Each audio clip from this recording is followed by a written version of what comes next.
All right. You asked for it. Ladies and gentlemen, presenting the largest game of Beyond All Reason ever seen. I was so thrilled to show you guys this one. I just knew I would have to, and after all the feedback I got from you lovely folks, I just knew this match would have to make a wonderful appearance. Yes, indeed, ladies and gentlemen, this was pulled right off the live stream. Flo set this one up for us, and it is, count them on the right, 31 versus 31, leading to a grand total of 62 players playing all on the exact same map at the exact same time. This match indeed crashed the servers, broke our brains, and sent us all spiraling afterwards. And today we're going to be reliving the glory, just like you can if you choose to tune in, by the way, on Tuesdays and Saturdays, 12 PDT, to join in on the streams and have some real good fun. So, spawning on the blue side here, somewhere around here. I have to find him now. 1 second. There we go. Representing the blue team is an Armada commander, not the only blue commander, but the leading blue commander here, Azure Kairyu, or something like that, going to be representing the blue team with 41 true skill and a whole bunch of silver chevrons, all the way on the other side of the map. Representing the red team is a Cortex commander jumping into the water next to yours truly is Jazz Cash, going to be showing us what he's got as well out here with that gold star chevron count, going to be showing us some real prime strategies. The map today, Jade Empress. It's one of those maps that's perfect for this kind of shenanigans because it's just so gigantanormous. Humongous map. There's a massive navy lane on the northern side as well as the southern side. There's this crazy navy lane running right down the middle of the map right here. There's tons and tons of water that you have to traverse over here. It makes it real complicated to push into that area, especially if you get some static defenses up on these hills. It can be really, really interesting, really complicated. And one of the other things that's interesting about it is each and every metal extractor spot on this map, well, almost all of them. There's a few diversions from the standard here out in the middle of the map, but other than that, every single metal extractor is 1 metal per second here. So the commanders on the front line are going to have a huge advantage as they push forward and slowly up their metal, but everybody else is going to be scrapping and scrounging for metal right here in the back line. You can see I was playing Indeed on this map as well. If you'd like to go watch my perspective, you're more than welcome to check out the VOD recording of this match that I played. It'll always go up after the live stream ends, and you guys are more than welcome to go relive the glory. But otherwise, you can always check out these replays as well. A lot of people ask me for these replays. These are all uploaded automatically to the Beyond All Reason website. You can go check them out at your leisure. What do we even talk about here? There's so much going on already. We have units across the map, or about to head across the map. A couple of skaters looking to patrol across that way. We already have Valkyrie setting up a very far forward bot lab, not because there was hardly any other, or because rather, there was hardly any other option. There's basically no space right here for anybody. So you can see the pink commander going for that forward bot lab. Indeed, we have similar strategies over here as Jarman Enza going to be going for a forward bot lab as well. No metal left though. Spent all the metal and metal extractors, but they just don't produce much metal. Yeah, you can see that brown commander right there with a single metal extractor. They are pulling in 1.3 because that is the modifier that we were playing with. We have Legion enabled, some of the extra units enabled, and then we have 1.3 metal extractors. So at the very least, anybody with a couple of metal extractors is going to have a fair enough economy, but everybody else is going to be struggling for that metal in the late game, yeah. Already you can see a T2 lab underway over here. We do have an air player, it's Blossom for the blue team, going to be going into some of those air shenanigans here as a Cortex commander. We do already have Village Idiot going for a T2 lab though. Going to be pumping as many resources as possible into that T2 lab, and I have a feeling Blossom is planning to eat up this lab and pump out T2 just as well. Getting those T2 metal extractors up and running super duper quickly is always, of course, going to be really, really important. Did we have any sort of coordinated tech in the backline? We did. InSky, AKU, and Aeon Spy all working on T2 actually already have the T2 lab up and running and are building those metal extractors right here. 4 metal per second for an advanced metal extractor certainly hurts. I guess they'll get a little bit more though, closer to 5. Yeah, 5.3 metal per second. Still though, not tremendous as compared to other maps and other qualities of metal extractor here. Commander sacrifice on this side, gonna bring the red team down to 30 commanders instead of 31. It's crazy to think about. Remember that each commander generates 2 metal per second, so that's a grand total of 62 metal per second extra going back to each team here. Means the overall economies were just fabulous, even starting out the gate here. You can see me transporting myself over here, trying to claim this little island over here. Jashcash was walking for it, but I felt a little greedy, so I stole all these metal extractors after having only the ones to start off, or the one singular metal extractor to start off with here. I guess I got another one back there at 1.2. Another commander goes down over here. So as far as starting metal goes, everyone gets their 1,000 metal, of course, so that's always fine and dandy, but also, thinking about it, you also get the thousands of metal in commanders, right? There's 31 times 1.25 thousand metal on each team. I suppose there's 30 times 1.25 thousand because you can't get rid of your first or your last commander, but there's just a tremendous amount of metal, and it means that basically everybody can just afford to sacrifice their commander, go for economy, go for T2, go for whatever they need. T2 lab already up and running right here. We're going into joint T2. We've already got a T2 lab up in the backline though. Not sure why we're not just propagating T2. If everybody sends in a couple hundred metal per T2 constructor right there, you'd have them pumped out and sent across the map pretty easily. It is tricky though. With this many players, it's really hard to coordinate who gets T2, right? You send out 10 T2 bots and it's still not even half of your team. Yeah, T2 Lab eating up in the backline over here as well. These players are working together quite nicely. AKU, N-Sky, and Aeon Spy all working together, trying to get that T2 economy up and running. You see these commanders and construction bots, all of it, working together to pump out these T2 metal extractors. For what it's worth, it is a whole lot more metal going to be coming back as opposed to the single metal extractors. Naval battle over here. Looking pretty good. You can see me going for a radar jammer over here. I definitely need some LLTs. I remember learning this lesson. Yeah, Trollhard GoPro definitely underestimated him here as he flies over with the commander over on this side. Not going for some anti-air here was definitely a tremendous flounder, tremendous non-benefit. I certainly should have gone for an AA tower or two, but you can see already the frigates destroying these metal extractors. Nicely done right there by Trollhard GoPro, who is making sure to keep the pressure high over here, and the fact that we again didn't have the frigates encountering any anti-air over here meant that the commanders could fly in. Azure Karyu going to be carrying the commander in to reclaim this island right here, dropping it on my soil and taking over a little bit of my land right here. I was completely metal starved because of course I was going into naval boats and going into naval economy, going to naval everything, and of course that does put a significant drain on your economy right here. Little bit of a collision as some of those gunboats do encounter the frigates from Trollhard GoPro, who's got the commander here to patch everything back up as well. Azure Caillou blasting down some of my metal extractors over here, which is quite brutal. Goes for the capture command, which is always rude. Gonna try and capture my radar jammer. Discovers my commander is here. Do I win the trade here? 86 versus 70? Yeah, I win the light laser duel. However, we do have the LLT coming up here. So I decide it's time to hug it out. Didn't, however, know that there was already a Cyan commander over here. Definitely would have gone for this trade if I knew there were two commanders being chilling over on this island. Boom, go the commanders right there. Definitely a misplay by me. I remember reacting negatively as soon as I saw the as soon as I actually saw Trollhard GoPro's commander walking up there. I knew that this was a massive blunder. Handing over that much metal to a naval opponent, I had essentially sealed our doom for me and Jazzcash here. Neither Jazzcash nor the other commander over here. I handed over the transport, hoping that Luis B288 would transport the commander over there. You can see, yeah, trying to get that coordinated. Not exactly working out, though, and indeed, Trollhard GoPro will actually end up eating up all that metal. Yikes. Brightworks definitely not operating on all cylinders for this match. To be fair, though, it was at the very end of a stream, so running out of APM, certainly a draining effect after one of these nice long streams over here. Lockdown doing a great job of claiming the seas, though. I mean, there's some submarines out here from the yellow commander Chisato as well, but we also have a nice little composition of forces, a frigate, a dolphin, two skaters, and a submarine. Gonna be quite nice for floating around and doing some damage over here. Frigates moving in for Xenodragon. Gonna be trying to snipe one of those missile boats. There's a commander over here as well. That commander doesn't have the energy to fire, actually. Uh-oh. Yeah, dive. The commander's got to get underwater, otherwise these boats are going to tear it to shreds. So the commander sacrificed over here. All the commanders popping in the backline are just for economy. Fusion reactor, up and running. 8-minute fusion reactor. It's usually about the timing of the T2 lab. We're already up to fusion tech, though. Oh my goodness. It's one of the things that I love about these matches is you end up with these crazy economies in the backline because you have not just one, not just two, not just four. You have 5 or 6 or 7 players that all get to focus on economy in the backline, while you have another 15, 20 players that are all working on economy on the front line, or working on front lines on the front line. There's a word for you. Luis Speed does eventually get over here as well as Jazzcash, but that commander is already long gone. Trollhard GoPro, that is. Eventually they're going to reclaim this area, so that's always nice to see. A little bit of a Legion commander over here, which is always cool to see. Not going to be so useful against the boats, unfortunately, but at the very least Jazzcash is standing guard over here and will reclaim these metal extractors. But already the frigates are in mass here. Yeah, you can see about 2,000 metal worth of frigates right here. Plus a whole bunch of res subs and almost 1,000, yeah, more than 1,000 metal worth of submarines. That's really where most of that metal went, was into these submarines and this destroyer right here. Yeah, almost collectively the equivalent of a commander and two commanders, rather. Pretty tricky. Massive naval push over here as well. Frigates flying through the defenses. Suddenly those corals not looking so strong.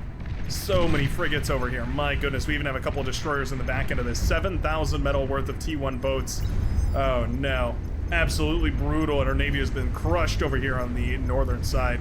Definitely devastating. Gonna open up this entire northern area, this, well, I guess it's just south of the northern seas. It's like the inlet seas over here. Going to be completely obliterated. These commanders also suffering as well. Yeah, destroyers more than happy to fire away at them. Oh no. Don Carlo. A lot of trouble. 4% on that commander. Yikes. We do have duck production coming up here. Snipe trying desperately. Does go down, though. Creating a little bit of a ramp for those ducks to walk down, perhaps. Cheeky bit of geoengineering. The frigates over here have been built to such mass, though, that they're unable to compete. I think what I probably should have done is just handed off these units to Jazzcash. Just should have full-blown produced units and sent them up to Jazzcash's army up here. Maybe that would have been a good idea. Compete against Trollhard GoPro. These Dolphins I felt so wonderful about. I felt like they were really going to run the line. Didn't realize that there was a massive line of torpedo launchers already set up over here. Killer static defense just going to be unpenetratable here. That's not a word. I'm trying to think of the right word. I can't think of the right word. It's been a long day, okay. Submarines sneaking around on the right-hand side. Love to see that. Yeah, submarines trying to find a little bit of value over here. Gonna be moving on over. Could actually do some serious work. Wow, look at that. When I zoom out all the way, you can't even see the whole map. That is crazy. This map is absolutely nuts. I will conquer, going all the way up to T2 here, by the way. We have arbiters out in the field. We do have a couple of flamethrower turrets, I'm guessing. Yeah, at least one. T2 lab coming up and going down right here. I think we have conflicting orders from these guys. Yeah, this guy's reclaiming. This guy's repairing. Always tricky to keep in mind of that. There's a lot to manage on a battlefield, modern battlefield. I will conquer, going for an advanced geo here as well. Always a really efficient decision to go for those advanced geos. Just for the fact that they, of course, can go ahead and provide 1,250 energy, just about as much as a fusion reactor, a little bit more, actually, than a fusion reactor. Makes them extremely, extremely efficient. It That Kills goes for T2. We also had Mar going for T2. And someone else was going T2 as well, I thought. No, I guess not. Could have swore somebody else went T2 as well. I was a little bit surprised about it. You can see me trying to coach. Can you guys work together on that T2, please? Definitely well worth it to go for T2 together over here, rather than all of us spend 3,000 metal on T2 laboratories. Teamwork makes the dream work, after all. Lockdown trapped over here in the Northern Sea. This is a juicy metal spot, though. 4 metal per second, I believe that is. Well, even more because of the metal extractor boost. But yeah, 4 metal per second is quite nice. You can see the stalemates have been drawn. Everybody's scared to push in because they just have no idea what the army comp is going to look like on the other side. No idea if it's going to be T2, T3, T1. There's just no measure of exactly where your opponent's going to be because they could reasonably have the tech of multiple different players behind them, or have the tech of no players behind them. Really difficult to gauge that. Well, the Jazzcash is continuing to try and take these metal extractors over here. Easy to forget to do that, and then suddenly you find yourself without a tremendous portion of the economy. Love the construction turret up here, as well as the forward lab, just so that the production comes out a little bit quicker. Such a tricky battle here. Jazzcash, definitely on the same skill level here as Trollhard GoPro. Capable of that naval micro. You can see me threatening with these 3 dolphins over here, as if they could actually do anything to this army. Mainly, I just wanted to make sure that the forces here for Jazzcash didn't get overwhelmed too quickly. Indeed, catching a couple of those res subs is quite nice. Didn't get all of them, though, which is a bit unfortunate. Threatening with the dolphins over here was the main point, though. Just trying to make sure that at the very least those dolphins are being used to poke and prod in an inconvenient way. There you go, taking down the radars. Always very inconvenient. Forcing Trollhard GoPro to go ahead and get some more radar up and running, if he wants to fire away with those long-ranged units. The missiles over here, definitely doing some work. The arbiters have been pumped out one by one, launching attacks against the machine DL. We have a spy bot over here. It doesn't look like we have a spy bot. I'd love to see one. Just make those rockets even more accurate, but it doesn't even seem like there's a problem over here. We must have some sort of vision. Oh, okay, we're just actually dumbfiring them. That works too. Yeah, not bad. Trollhard GoPro realizes he has the metal advantage here and pulls the trigger. Gets those frigates jumped on top of this lab right here. It does collapse. The destroyer just got produced right here, but it does not have long to live, as so many of these units pull back. 9%, 6% left on some of those frigates here. Extremely, extremely low, but they're not going to go down. And with all these res subs right here, this is looking worse and worse on this side. Force is forced to pull back on this side over here. My Dolphins still being annoying over on this side. But all that is reclaimed and sent back. Oh no, Trollhard GoPro, definitely a veteran on the high seas, pumping out more and more boats, more and more frigates, more and more destroyers. That super dangerous Cortex composition. Meanwhile, submarines have absolutely ravaged the high seas over here. Fortunately, so much of that Navy leaked in from the middle of the map over on this side, and it just all ended up pushing through over here. Servitor was overwhelmed by the amount of metal pushing over in this direction. Destroyers and dreadnoughts and all the rest of it will, well, no dreadnoughts quite yet, but almost there. Destroyers and frigates, I do mean, are going to blast away at the economy over here for Servitor. Does cloak the commander, so at the very least those torpedoes are missing the commander. Those depth charges, most of them anyways, are missing the commander. Ooh, it is close. 9% left on that commander. And he explodes. Doesn't manage to clip any of those frigates or destroyers either.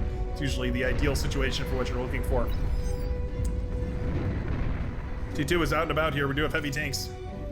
It's the Tigers coming up for Atmos. Mostly T1 over here, and those rocket bots have done a great job of disassembling all the static defense over here, actually leaving virtually nothing for the, what is this, I guess the dark purple commander over here? I almost want to say like the black licorice colored commander over here. Torpedo bombers built and handed over here. Likewise, torpedo bombers coming in to save the day right now. Going to start delivering their payload atop a whole bunch of these boats over here. The res subs are really the primary target. If we can jump on top of the res subs, it stops this army in its tracks, or this navy in its tracks. It's naval tracks. Not really a thing, but you get the idea. Torpedo bombers so efficient against these boats. The fact that they can drop their payload and then fly away and take virtually no damage for it, extremely, extremely efficient. Res subs will not be targeted. Bit of a bummer. Those res subs going down could definitely be tremendous. A whole bunch of bombers coming in. Whole bunch of bombers coming in. There's a bunch of light anti-air over here. A ton of light anti-air over here, actually. The bombers will be enough to blow up that geothermal, though. Definitely sets Maish a little ways back here.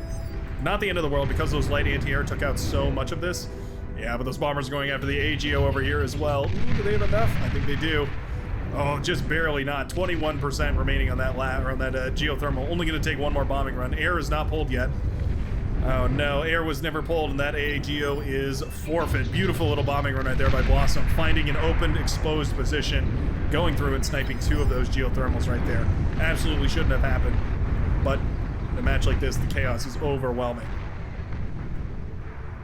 Scorpion turret set up in mass over here. Ironically, the solution to the Scorpion turret is already up and running.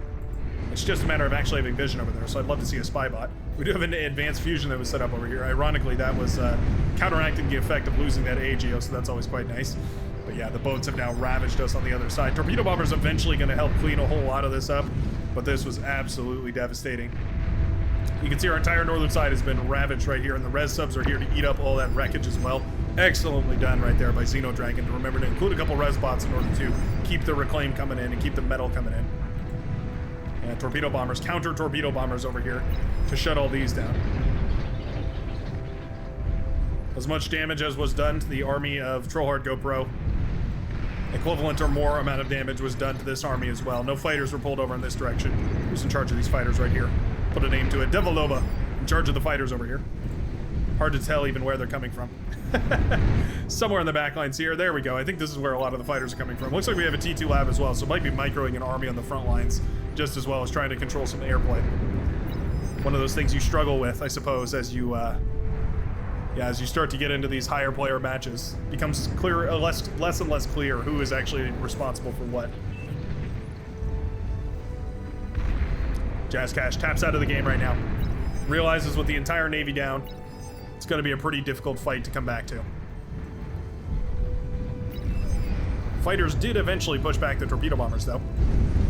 So at the very least, that is quite nice. And the torpedo bombers over here are cleaning up all the rest of this mess. There you go. You can see destroyers and whatnot being eaten up as well. Our entire naval backline is ruined, though. And it's only a matter of time before the enemy masses enough forces in order to push in there. So I'd love to see a little bit more aggression. Sending in the anti-air boats is always a little risky because the T1 anti-air is pretty abysmal, especially against the T2 planes. Wouldn't be the end of the world, though, to send a couple of them in just to gauge the forces here, especially if you can keep them on the edge just enough to clip the air forces, but not quite so much that you actually start losing them to the torpedo bombers. Definitely be well worth it. Nuki B. Well, actually just Nuki L. Nuclear launcher coming up right now. P2K Kane, gonna be going for a nuclear launcher here. We do have the T2 lab. We have a fusion reactor as well. Yeah, I would say we probably have enough for a rush here. Especially if metal gets shared around right here and we eat up this T2 lab. Yeah, it shouldn't take all too long. 35% of the way through. You can see on the left-hand side there, it takes about 8,000, well, it takes 8,000 metal in order to build one of these, and we're about 3,000 metal through right here, just a little less than halfway. Shouldn't be all too long before we see that come up and running here. A bunch of ducks do waddle their way across the seas right here. Managed to walk up the little cliffside, trying to do some damage. And Destroyer is going to have something to say about it, though. Beast Eater 69, quite nice. Going to be standing in the way of a lot of this as well. Yeah, those ducks, they do respectfully not very well on land. They're definitely extremely threatening off of land, but yeah, as soon as they step on land, they lose it. It's not to say they can't be affected, because certainly they can. It's just very tricky. Very, very tricky. More bombers coming in. I think we did scout the APHIS here. I want to confirm that. Yep, we absolutely scouted the APHIS here. And those bombers are headed in. Oh no, not enough flak, not enough fighters. Bombers drop their payload. Ooh, and boom goes the base for I Will Conquer. Set up right there on the front line and extremely prone to bombing. Very nicely done by Blossom to realize there was an easy target available right there. Taking out the Green Commander's mass energy production. Gonna set I Will Conquer back quite a few steps here. Would love to see a little more aggression over here. Yeah, it looks like the tanks are eventually gonna get pulled here, but it feels like they reasonably could have moved in quite a bit sooner here. There's some very simple static defense over here. There's a single Persecutor, single Scorpion turret, but most of this has been absolutely obliterated by the Arbiters that have been firing away non-stop over here. Yeah, I think the Tiger tanks are gonna see some serious success over here. Trying to counterattack to negate the effect of those bombers that just went across and devastated the other side of the river. The Machine DL is a Legion commander, so no D-gun here. Gonna mean that commander is extremely susceptible to fire from these heavy tanks. Actually, would have liked to see the commander snipe there. Despite these tanks completely obliterating the front line right here for the purple commander. Maybe they will get the commander on the running by. Not gonna be the case. A lot of friendly fire as those bombs drop next to the pawns. But it won't matter. There's always more where that came from, and those heavy tanks are eventually cleaned up right here. Very nicely done.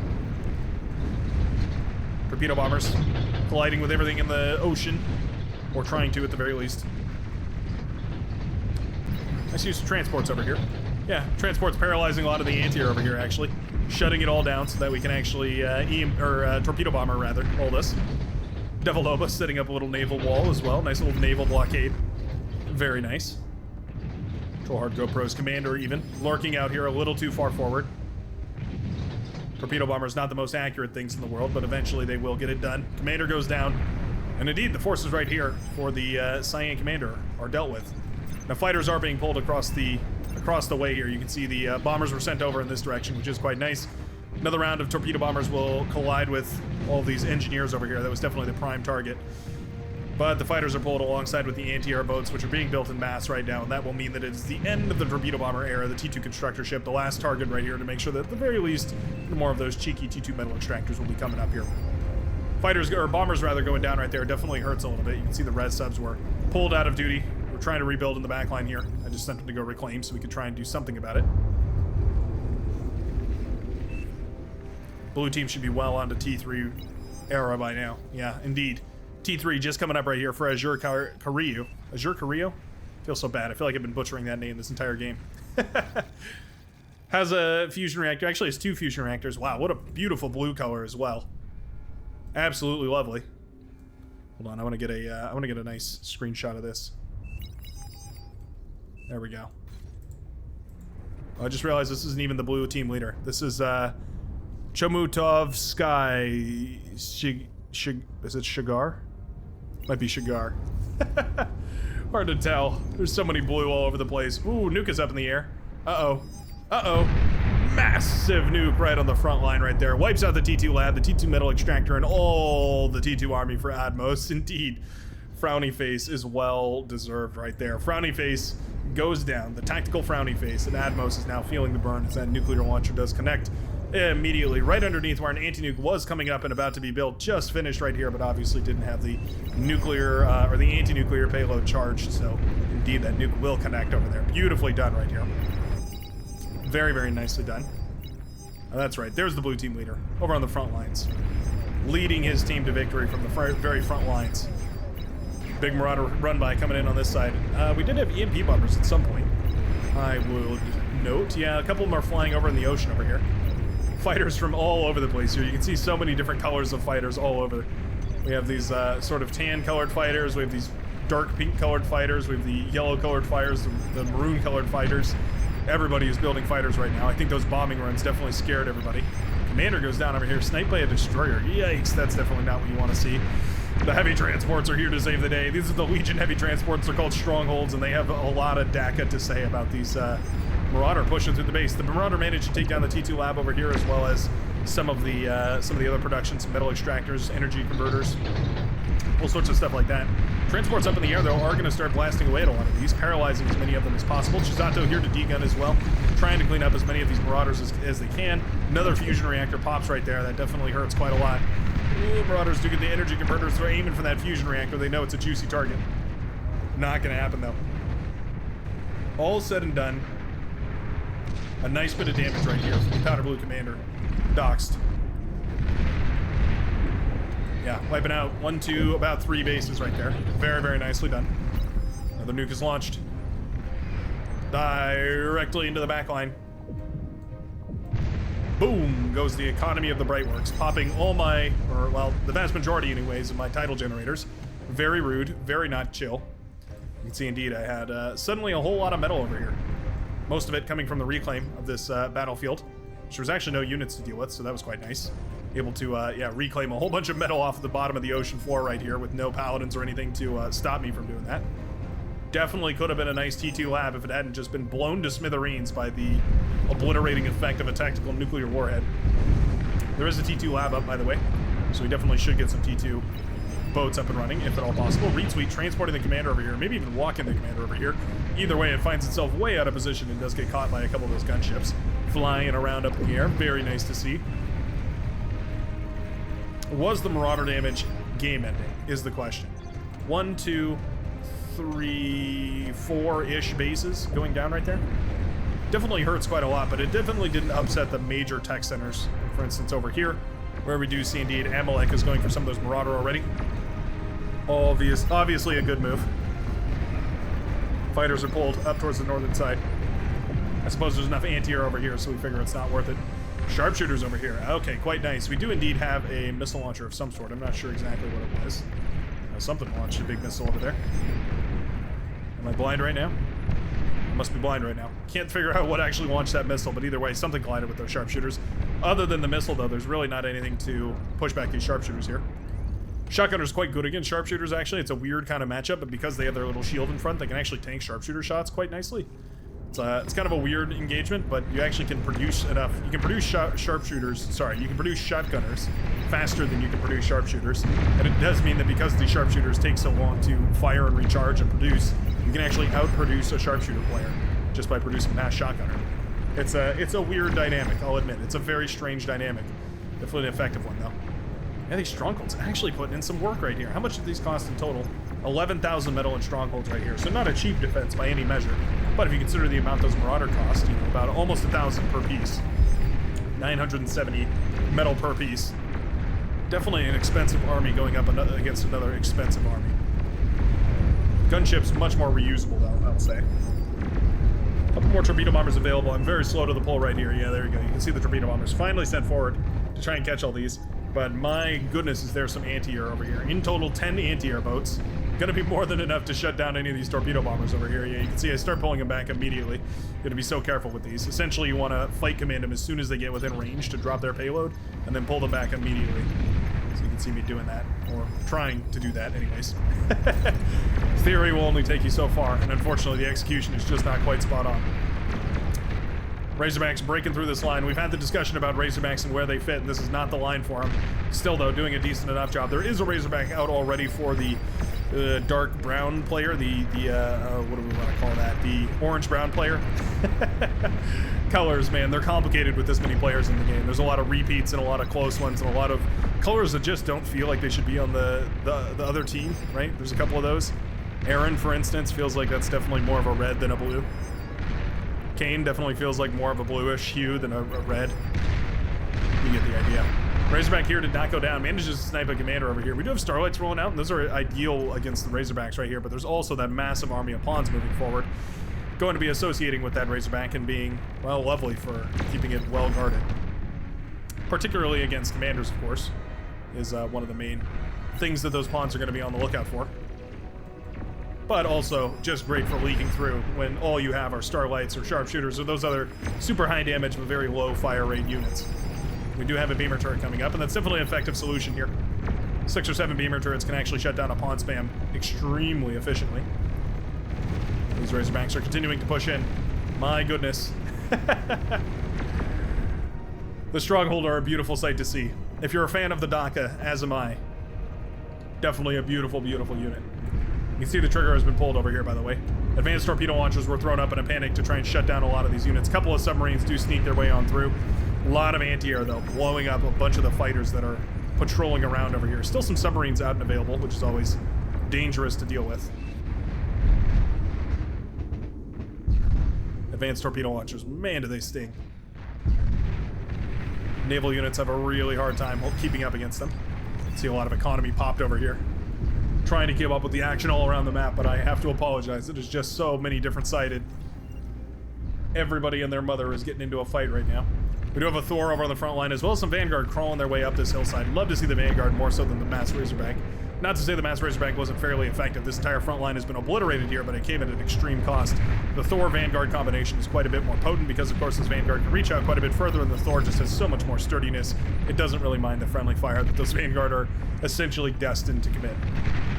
Still would love to see the Vanguard firing away over here, taking down the static defense whenever possible, and then eventually working their way backwards even further. Anti-nuke shoots up into the air to intercept a intercontinental ballistic missile that is fired directly towards the blue team. Very nicely done. The blue team doing a great job of covering themselves in the anti-nuke. There's a couple little gaps here and there, but overall, the coverage is pretty much stellar. The naval area is actually a little bit exposed. Cedar Door is definitely very exposed on the high seas. Same with Trollhard GoPro, who's second base, next base. They're, yeah, sort of backup facility over here, I guess you could call it. Definitely having some trouble. You can see Mass Engineer being built right now, trying desperately to claw back into the game, or claw into the game, I guess you could say. Chisato, who does have a fabulous economy and is trying desperately to set up an even better one. Very tricky, though. See orders being issued to navigate around through the base over here. I was being a very greedy boy, going for some fusion reactors right here, as well as some energy converters, trying desperately to fund an expansion and then expand with the funds. It's a tricky setup. Advanced torpedo launchers are quite dangerous, though, yeah, and a lot of these boats have to be so careful moving forward. 20% per each and every one of those torpedoes right there is just brutal. Definitely should have invested in more of those rather than the naval fusion reactor. 5,000 metal for the fusion reactor. For some reason, I always assume it's 4,000, but you do get a little bit extra energy out of it, so you get what you pay for, but it's certainly a little bit less, yeah, less important right now than the static defense certainly would have been. Would have needed to see essentially full-blown capital ships in order to break through that super heavy static defense over here. Atmos moving not one but two commanders in to intercept this T3. I don't think it's overkill whatsoever. Thor will, well, okay, an eye for an eye, I suppose. Thor goes down, but so does the commander over here, one of the commanders over here for Atmos. Ooh, the LRPC actually gets a snipe on that commander. Just brutal. T2 ships are moving in over here as well. Those destroyers can definitely reach out and hit the base over there for lockdown, which is a little bit terrifying. There's also no ships up quite yet for the yellow commander, although that's changing rapidly. Yeah, the advanced torpedo launchers, man, do they hurt. You can see them firing away right now, trying to blast down whatever they can. Doing a damn good job of it, but eventually they will fall. 4 or 5 advanced torpedo launchers might have actually changed the tide of that battle right there. That might have won the day. Might have done enough damage to actually force this army, or this navy rather, back. Definitely a little bit of a greedy move by me. Rapid transition right here, though, from Trollhard GoPro, who built a bunch of Shiva, cleverly sent them up the beachhead right here and into the base right here of the sort of brownish colored commander. Who was that? Luis B. Also sent it into the main base right here of... No, not me. Whose base is this? Tell me. Atmos. Atmos' base now going up in smoke as well, as though Shiva do connect with a whole bunch of the facilities in the backline. Beautiful, beautiful transition right there from Trollhard GoPro. Definitely well aware of exactly how much he can afford to commit to. Going for that full-blown T2 economy, but also going for that T3 unit production. Eventually, this northern push is successful as well. As you can see, a whole bunch of anti-air included here, so torpedo bombers and gunships and all the rest of it not going to have much effect. Yeah, all of it being shot down way too quickly before it can even do anything. Despite the fabulous economy that was slowly being built right here by Chisato in the water, most of the production was ravaged right here with these T2 forces pushing forward. Absolutely brutal on all fronts. Razorbacks eventually pulled to deal with some of the Shiva on the southern side.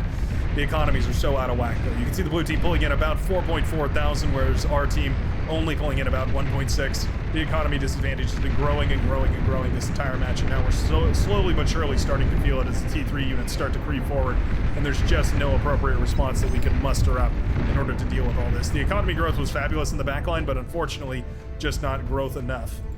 King Penguin coming up right now. We would have need multiple sets of aphises up and down the row. We would have need multiple energy converters up and down all over the place, converting all that energy. It would have been a mess to coordinate, especially with how little space you get per person on these sorts of games. Yeah, it definitely would have been difficult to figure out how to coordinate all that. Here's those advanced torpedo launchers I was talking about. If I had about this many torpedo launchers, I think I probably would have survived too. You can see just how much damage these things do. It is tremendous. Blowing apart those boats with extreme efficiency, extreme speed, extreme everything. Yeah, EMP bombers trying to shut down this Titan over here. You need a lot of EMP bombers to shut down a Titan, though. You need about 20, I would say. Maybe that's a rough overestimate.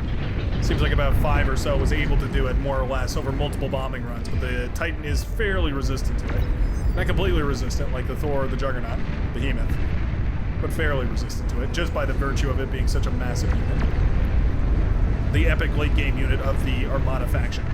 We have a lot of fighters built up over here as well. I wonder if those wouldn't have been served better as scouts or just T2 planes.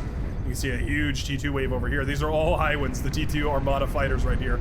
Not messing around right here is Blossom, who's going for a fabulous economy as well as double Dragon production right now, spending just about every drop of metal that's possible on those super expensive, high-level T2, T3 aircraft. They're almost T3, right? I mean, there's technically a T3 aircraft plane, but they're pretty ridiculous. These are essentially as close as you're going to get to T3 in the T2 era. Similar to ships, right, where boats have T2, and then there's the Epoch or the Black Hydra, which is essentially a T3. Not technically, but essentially. Shiva now walking up the hills. What a beautiful transition right here. Transitioning to those amphibious T3 that can actually walk around and do some damage over here. Advanced fusion reactor goes down, by the way. Massive nuke connects with a whole bunch of the T1 and T2 spam that was coming through in that direction, but there is still a lot of T3 moving forward. And here come the Shiva, ready to blast away the economy right here for the Maroon Commander. The energy converters pop going to lead to a chain reaction that takes out every single one of the built construction turrets right there. And it will not be long before the Shiva lock sights on the advanced fusion reactors here. Once those missiles connect, boom, go the Aphises, taking out a massive chain reaction of other Aphises over here across the board, wiping out what little potential we had left, crippling our energy production now down to just 81.2 thousand energy, up against the 350,000 energy the blue team is born to muster against us. So many bombers coming in right here. Bombers being sent across right now by Village Idiot, trying desperately to get a bombing run to connect right here. There is a lot of those T1 fighters that were preserved. So many of them went down right there, though, in the thermonuclear explosion of those advanced fusion reactors. Will it matter?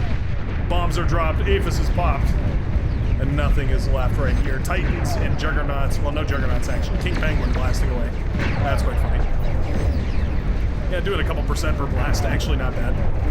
Blasting away at the Titan over here. It's 20,000 metal versus 13,000, so yeah, I guess the King Penguin should win a 1v1. Not a 1v1 though, as there's multiple Thors out already. As well as the Titans. All of which contributing all over the place. Phoenixes collide over on this side as well, glassing the planetary surface, obliterating the Aphises in the backline, the last remaining economy of Chisato. But we did not give them satisfaction, tapping out of this game and giving the blue team the victory in this epic match of Beyond All Reason. Man, what an awesome opportunity to play this game with a whole bunch of the community members of the Brightworks, as well as just the Beyond All Reason community in general. Special thanks to Flo and AKU who were actually there. Some of the admins for Beyond All Reason, the moderators who are actually there to help us set all this up. And I do apologize for crashing your server so often, but hey, at least we have some good fun while doing it. I sure hope you enjoyed it. If you did, you can always show your support by subscribing, liking, all that good stuff. And I will see you in the very next game of Beyond All Reason, however chaotic it should be. Peace out, everybody.